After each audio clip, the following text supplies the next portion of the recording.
পড়েছি drugs, chemicals, food এই সমস্ত অ্যালার্জিকের জন্য। তো এখানে যেটা হাইপার সেন্সিটিভিটি রিয়াকশন দেখা যায় আইজিই, এখানে মোস্ট কমনলি যেটা হয় যে ডুরিং অ্যানাফাইলেটিক শকের সময় কি রিলিজ হয়, যে হিস্টামিন রিলিজ হয়।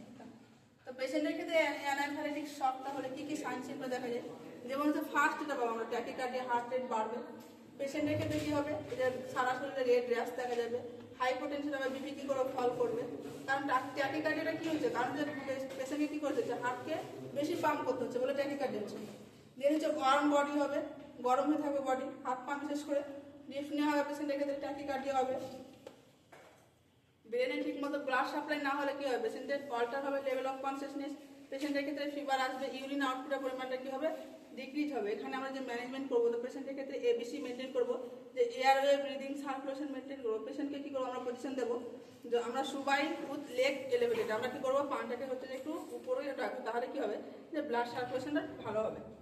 এবার হচ্ছে আমরা ফ্লেভাইটিস কি, ফ্লেভাইটিসটা হচ্ছে যে যখন দীর্ঘদিন ধরে কি হয়, আইভি ক্যানুলা করা থাকে পেশেন্টের ক্ষেত্রে, তখন কি হয়, যে ইনফ্লামেশন থাকে, তাকে আমরা কি বলছি, যে ইনফ্লামেশন অফ ভেনকে আমরা কি বলছি, ফ্লেভাইটিস বলছি মেডিকেলটা। এটা মোস্ট কমনলি কোথায় দেখা যায়, যে দীর্ঘদিন ধরে যে আইভি ক্যানুলা করা থাকে সেখানে দেখা যায়। তো এটাকে আমরা প্রিভেন্ট করার জন্য কি করি, আইভি ক্যানুলাকে আমরা 3 থেকে 4 দিন বা 72 থেকে 96 ঘন্টা পর করে আমরা চেঞ্জ করছি। আর এটা কখন দেখা যায়, যখন আমরা গেস্টিয়ার কি করি, যে পেরিফেরাল লাইনে আমরা দিই, তখন কি করা হয়, যে ফ্লেভাইটিস দেখা যায়। ফ্লেভাইটিস হলে কি কি সাইন সিমটম দেখা যাবে, পেশেন্টের ক্ষেত্রে কি হবে, যে পেইন হবে, ব্যথা করবে, সোয়েলিং হবে, স্কিন কি হবে, গরম হবে, পেশেন্টের ক্ষেত্রে ওয়ার্ম স্কিন হবে, রেডনেস হয়ে থাকবে, পেশেন্টের ক্ষেত্রে কি হবে, এই সমস্ত সাইন সিমটমগুলো দেখা যাবে। এখানে আমরা কি করতে পারি ট্রিটমেন্ট, আমরা যেহেতু দেখছি যে আইভি ক্যানুলা প্রলং টাইম থাকছে বলে আমাদের কি হচ্ছে, যেটি হচ্ছে সেখানে আমরা কি করবো, যে রিমুভ করবো, কি কি আইভি ক্যানুলাকে রিমুভ করে দেবো।